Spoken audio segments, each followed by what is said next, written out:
Hello, welcome back. അപ്പോൾ സുഖമല്ലേ എല്ലാവർക്കും? അപ്പം നമ്മളിന്ന് അച്ചാറാണ് ഉണ്ടാക്കാൻ പോണത് കേട്ടോ. ഒരു സ്പെഷ്യൽ അച്ചാറാണ് ഇത്.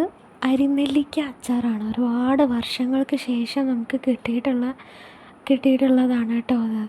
അപ്പോൾ നമുക്ക് അച്ചാറാകുമ്പം കുറച്ചധികം ഉപയോഗിക്കാനുണ്ടാവും എന്ന് കരുതി ഞാൻ അച്ചാറിലേക്ക് തന്നെ പോയി. അപ്പോൾ നമുക്കിത് അച്ചാറിടാം. അപ്പോൾ ഞാനൊരു മൺചട്ടി വെച്ച് കൊടുത്തിട്ടുണ്ട്. എനിക്ക് അത്യാവശ്യം കുറേ അരിനെല്ലിക്ക കിട്ടിയിട്ടുണ്ട് കേട്ടോ. അപ്പോൾ അത്യാവശ്യം വലിയ ചട്ടി വെച്ച് കൊടുത്തിട്ടുണ്ട്.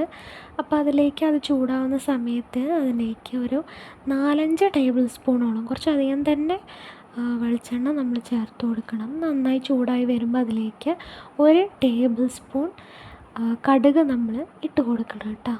അപ്പം നമ്മൾ കടുകും കൂടി ഇട്ട് കൊടുത്തിട്ട് നന്നായിട്ടൊന്ന് അത് പൊട്ടി വരട്ടെ, അതിന് വേണ്ടി വെയിറ്റ് ചെയ്യാം. കടുക് നന്നായി പൊട്ടി വന്നു കഴിഞ്ഞാൽ നമ്മളതിലേക്ക് 3 പച്ചമുളക് വട്ടത്തിലരിഞ്ഞത് ഞാൻ ചേർത്ത് കൊടുക്കുന്നുണ്ട് കേട്ടോ. അപ്പോൾ നീളങ്ങനെയുള്ള നമ്മുടെ നാടൻ മുളകുണ്ടല്ലോ, അതാണ് ഞാൻ ചേർത്തിട്ടുള്ളത്.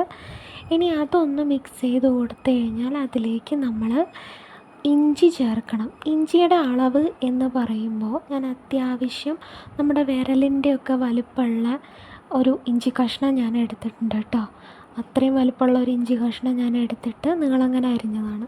അത് നന്നായിട്ട് ലൈറ്റ് ബ്രൗൺ കളറായി വരുമ്പോൾ അതിലേക്ക് നമ്മൾ 1 പിടി അളവിൽ വെളുത്തുള്ളി നമ്മൾ ചേർത്ത് കൊടുക്കണം.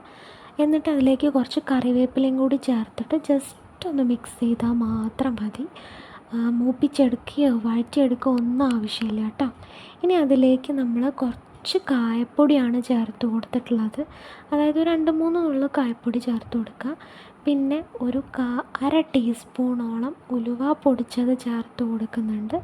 അതുപോലെ തന്നെ ഒരു 1/4 ടീസ്പൂൺ ജീരകം വറുത്ത് പൊടിച്ചതും, നമ്മളൊരു 4-5 ടേബിൾ സ്പൂണോളം നമ്മുടെ അച്ചാർ പൊടിയുമാണ് ചേർത്ത് കൊടുക്കുന്നത്. അത് ചേർക്കുമ്പോൾ ഒരുപാട് ചേർക്കുന്ന പോലെ തോന്നും, പക്ഷേ നമുക്ക് ഈ ചട്ടി നിറയെ അരിനെല്ലിക്കയുണ്ട്. അപ്പോൾ അതിന് പാകമായിട്ടുള്ളതാണ് നമ്മൾ ആഡ് ചെയ്ത് കൊടുക്കണം കേട്ടോ. അപ്പം നമ്മൾ ഇത്തവണ നമ്മൾ അച്ചാർ പൊടി വെച്ചിട്ടാണ് ചെയ്യണത്. നെക്സ്റ്റ് ടൈം ഞാൻ കണ്ണിമാങ്ങ അച്ചാർ നമുക്ക് ചെയ്ത് നോക്കാം. നമുക്ക് വേറെ രീതിയിൽ ചെയ്ത് നോക്കാം കേട്ടോ. അപ്പോൾ ഇത്തവണ എന്തായാലും നമ്മൾ അച്ചാർ പൊടി വെച്ചിട്ടുള്ള അച്ചാറാണ് ചെയ്തിട്ടുള്ളത്. അപ്പോൾ നമ്മൾ ഈ മസാല ചേർക്കുന്നതിന് മുന്നേ തീ ഓഫ് ചെയ്യണം. എന്നിട്ട് മസാല എല്ലാം ചേർത്ത് കഴിഞ്ഞിട്ട് തീ വീണ്ടും കത്തിക്കുക. എന്നിട്ട് ഈ മുളകൊക്കെ നന്നായിട്ടൊന്ന് വാട്ടിയെടുക്കുക ചെറിയ തീയിൽ കേട്ടോ. മുളകൊക്കെ നന്നായി വാട്ടിയെടുത്ത് കഴിഞ്ഞ് കഴിഞ്ഞാൽ അതിലേക്ക് നമ്മൾ പാകത്തിനുള്ള ഉപ്പ് ചേർക്കുക. ഉപ്പിൻ്റെ അളവ് ഞാൻ പറയണില്ല. ഉപ്പ് ഇത് ഇന്നിട്ടാൽ നാളത്തേക്ക് സെറ്റാവുന്ന ഒരു അച്ചാറാണ്. അതുകൊണ്ട് തന്നെ ഉപ്പ് ഒരുപാട് പെട്ടെന്ന് പിടിക്കുകയും ചെയ്യും. അപ്പം ഉപ്പ് വളരെ ശ്രദ്ധിച്ചിട്ട് മാത്രം ചേർത്ത് കൊടുക്കുക. അതും കൂടി ചേർത്ത് മിക്സ് ചെയ്ത് കഴിഞ്ഞിട്ടുണ്ടെങ്കിൽ നമ്മളിതിലേക്ക് അരിനെല്ലിക്കയാണ് ചേർത്ത് കൊടുക്കുന്നത്. വലിയ പാത്രം നിറയെ അരിനെല്ലിക്ക ഉണ്ട്.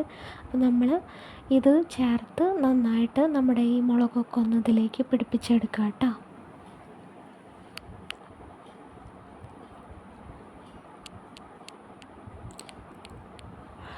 അപ്പോൾ മിക്സ് ചെയ്ത് കഴിഞ്ഞിട്ട് ഒരെണ്ണം കഴിച്ച് നോക്കിയിട്ട് മസാലയിൽ ഉപ്പൊന്ന് കുറവുണ്ടെന്ന് തോന്നിയാൽ കുറച്ച് ഉപ്പ് ചേർത്ത് കൊടുക്കുക. 1 ടീസ്പൂണോളം കാശ്മീരി മുളക് പൊടിയും കുറച്ച് വിനാഗിരിയും, ഒരു 2-3 ടേബിൾ സ്പൂണേ കാണത്തുള്ളൂ, അത്രയും ഞാൻ ചേർത്ത് കൊടുത്തിട്ട് നന്നായിട്ടൊന്ന് മിക്സ് ചെയ്തെടുക്കുന്നുണ്ട്. അപ്പോൾ വളരെ ടേസ്റ്റി ആയിട്ടുള്ള അച്ചാറാണ് കേട്ടോ. അരിനെല്ലിക്ക അച്ചാറാണ്. എല്ലാവരും ട്രൈ ചെയ്ത് നോക്കണം. ഇതിപ്പം ഗ്രേവി ഇല്ലയെന്ന് തോന്നും, പക്ഷേ നാളത്തേക്ക് ഇത് ഫുള്ള് വെള്ളമായിരിക്കും. അതുകൊണ്ട് സെറ്റ് അച്ചാറായിരിക്കും. ആവശ്യത്തിന് ഗ്രേവിയും ആവശ്യത്തിന് തിക്നെസ്സും ഒക്കെ വന്നിട്ടുണ്ടാവും. ഇങ്ങനെ തന്നെ വയ്ക്കുക.